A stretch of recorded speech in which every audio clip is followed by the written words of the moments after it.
दोस्तों नमस्कार, मैं दीपक गौतम एक बार फिर से आप सभी के समक्ष हाजिर हूँ। आज हम बात करेंगे आभा मंडल के विषय में। आभा मंडल आप सभी लोग जानते हैं, जिसको इंग्लिश में ऑरा कहते हैं। आपके संपूर्ण व्यक्तित्व का जो इलेक्ट्रोमैग्नेटिक फील्ड है, यानी चुंबकीय क्षेत्र है, उसको हम आभा मंडल कहते हैं। हमारे व्यक्तित्व में जो भी है, जैसा भी हम सोचते हैं, जैसा भी हम विचार करते हैं, कौन सा विचार हमारे ऊपर हावी है, कौन सा विचार हमारे ऊपर हावी नहीं है, हम जितने भी बीमार हैं या फिर हम बीमारी से मुक्त हैं, हमें क्या चीज़ अच्छी लगती है, कौन सी चीज़ें हमें बुरी लगती हैं, हमारे अंदर किस भाव की प्रधानता ज़्यादा है, हमारे अंदर इमोशन ज़्यादा हैं या फिर हम मेंटल यानी कि मस्तिष्क से ज़्यादा सोचते हैं, ज़्यादा जीवन में फैसले लेते हैं, या फिर आप बहुत ज़्यादा बीमार हो तो क्यों हो। इन सब का राज छुपा है आपके आभा मंडल में।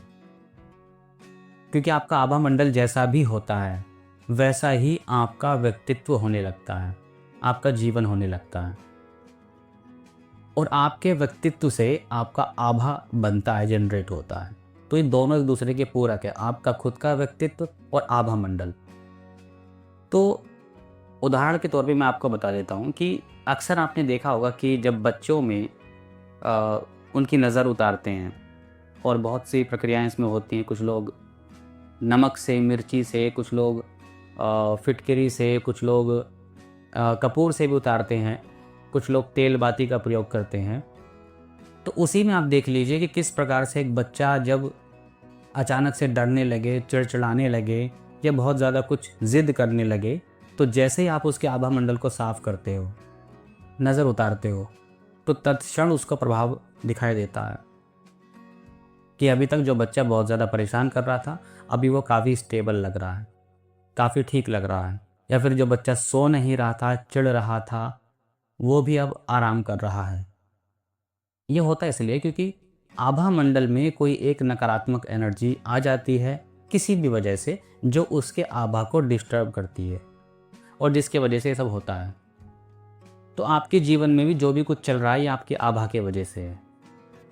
अगर आपका आभा मंडल कमज़ोर है और उसमें लीकेजेस हो गए हैं, आभा में लीकेजेस भी होते हैं, कुछ ऐसे ऊर्जा के होल्स बन जाते हैं जिसके माध्यम से आप बाहर की कोई भी नेगेटिव एनर्जी को बहुत तेज़ी से रिसीव कर लेते हैं, जिसके वजह से आए दिन बीमारी, समस्याएं, ये सब चीज़ बनी रहती हैं। अक्सर फीमेल्स में बहुत ज़्यादा होता है कि फ़ीमेल्स अगर बाहर चली जाएं या कुछ मार्ग से निकल जाएं, तो उसके बाद उनको तबीयत ख़राब होना एक स्वाभाविक सी बात हो जाती है। फिर उसकी नज़र उतारते हैं तो वो ठीक फील करती है, लेकिन फिर भी अंतरतल में इसका प्रभाव पड़ता ही पड़ता है। भले आप इंस्टेंट कुछ आराम फील करते हैं, लेकिन आपका पूरा व्यक्तित्व बना उस आभा से ही है। आभा मंडल कमज़ोर होने के बहुत से कारण हैं। सबसे पहला कारण तो यही है कि हम लोग नेचर से बहुत ज़्यादा दूर हैं। पहले हम नेचर से दूर नहीं हुआ करते थे, तो हमें इस तरह की प्रॉब्लम फेस नहीं करनी पड़ती थी, या फिर बहुत कम। आज भी ये प्रॉब्लम बहुत ज़्यादा है, लेकिन इस पर हम ध्यान नहीं देते हैं।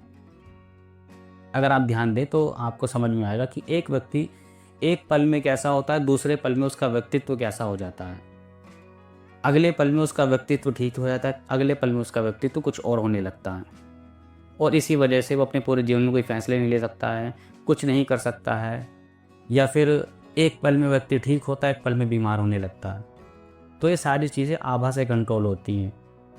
आपका आभा जिस प्रकार की ऊर्जाओं को रिसीव करता है, उसी प्रकार से आपका शरीर, आपकी पूरा सिस्टम, आपका जो पूरा एक व्यक्तित्व, आपका शरीर है, जो आपका तंत्र है, ये रिएक्ट करने लगता है। अगर आप किसी व्यक्ति के पास बैठते हैं जो बहुत ज़्यादा इस वक्त इस मोमेंट पे भावुक है, दुखी है, और आप उसके पास बैठ जाएं, तो आप देखेंगे कि उसका सारा दुख, उसकी सारी समस्याएं हमारे ऊपर आने लगी हैं। सिर्फ उसके पास बैठने से, उसकी बातें सुनने से वो हल्का हो जाता है और आप भारी हो जाते हैं। फिर आप इस बात को बार बार सोचते रहते हैं कि ऐसा क्यों हुआ, ऐसा किस लिए हुआ, नहीं होना चाहिए था, उसके साथ बुरा हुआ, इस तरह की चीज़ें। तो होता यही है कि आपका ऑरा उसके ऑरा से नेगेटिव एनर्जी को खींच ले गया, फिर आपको ये समस्या होने लगती है।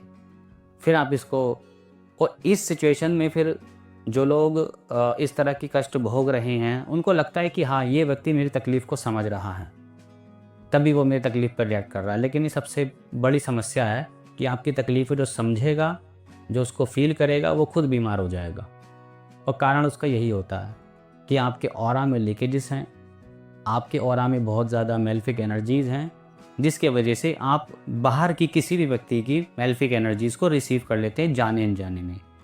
और इसी से आपका पूरा व्यक्तित्व बनता है, पूरा व्यक्तित्व।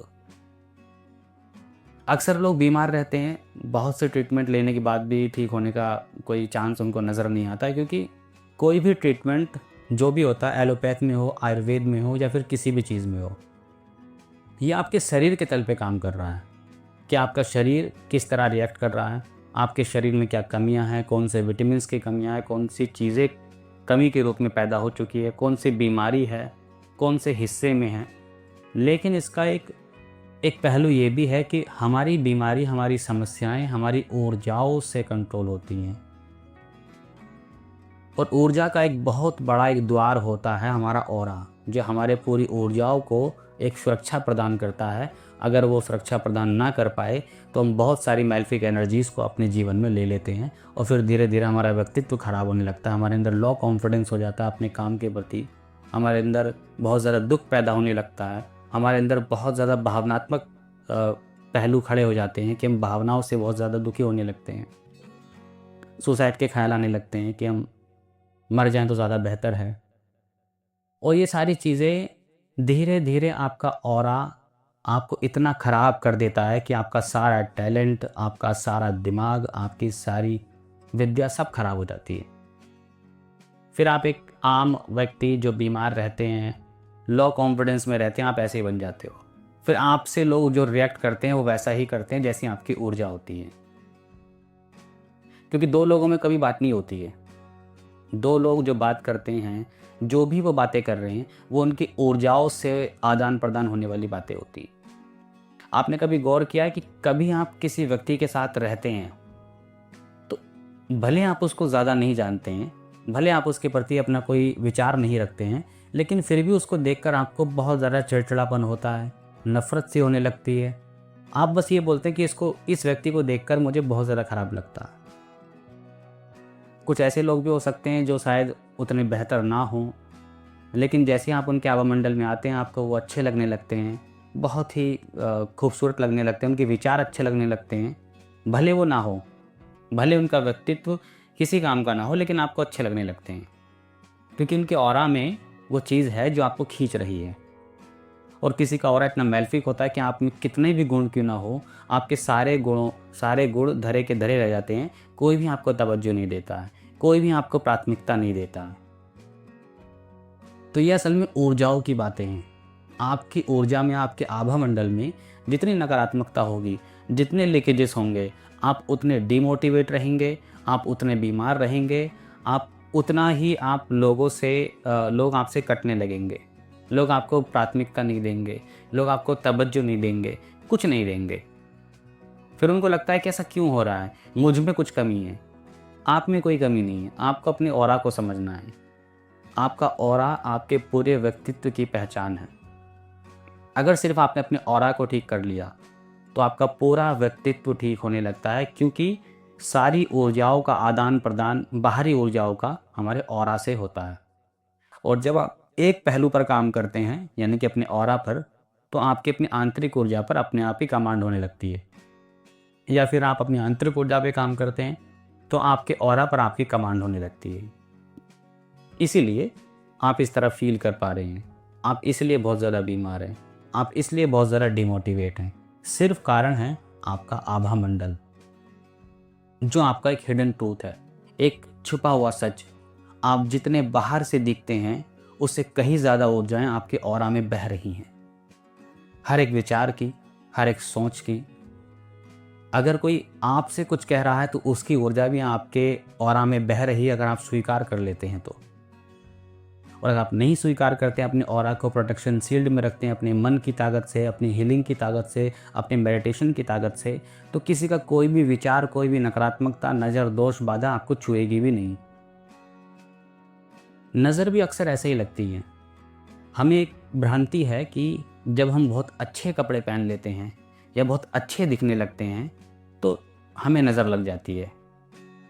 कि किसी ने हमसे कहा कि आप बहुत आज अच्छे लग रहे हो, तो हमें नज़र लग गई। कोई भी सकारात्मक भाव आपको नज़र नहीं लगाता है, लगाता है तो नकारात्मक भाव। अगर आपको देखकर किसी के अंदर ईर्ष्या की भावना उत्पन्न होती है किसी भी बात को लेकर, तो आपको नज़र लगेगी। या फिर आप जिस मार्ग से जा रहे हैं या जहाँ भी आप इस वक्त हैं, अगर वहाँ पर कुछ देर पहले कुछ झगड़ा, दंगा, फसाद या इस तरह की गालियों का प्रयोग हुआ है, या बहुत नकारात्मक एनवायरनमेंट वहाँ पर है, और आप अगर उस मार्ग से निकल जाते हैं, तो उस एनवायरनमेंट की ऊर्जा सीधे तौर पर आपके आभा पर प्रभाव डालती है और आपको नज़र लग जाती है। तो हमने नज़र का कॉन्सेप्ट क्यों बनाया, ये शब्द क्यों दिया गया, इसके पीछे भले कोई भी रीज़न रहा हो, लेकिन नज़र का मतलब यही है कि आप नकारात्मकताओं के संपर्क में आ चुके हो। चाहे आप मार्ग से निकले तब आ गए हो, चाहे आप कुछ अच्छा पहन के निकले, उसके बाद लोगों ने आपको ईर्ष्या की भावना से देखा और एक नेगेटिव थॉट क्रिएट किया, तो भी आपको नज़र लग गई है। तो समस्या ये नहीं नज़र लग रही है, समस्या ये कि लग ही क्यों रही है। अगर ऐसा रहेगा तो आप जीवन में कभी जीने लायक रहोगे ही नहीं। आप जहाँ भी जाओगे आपको नज़र लग जाएगी, आप जहाँ भी जाओगे आप ड्रेन्ड फील करोगे, आप काम करोगे तो ड्रेन्ड फील करोगे। तो ये आपके आभा मंडल की प्रॉब्लम है, लोगों की नहीं। लोग तो वैसे ही होते हैं, हमेशा से वैसे ही रहे हैं।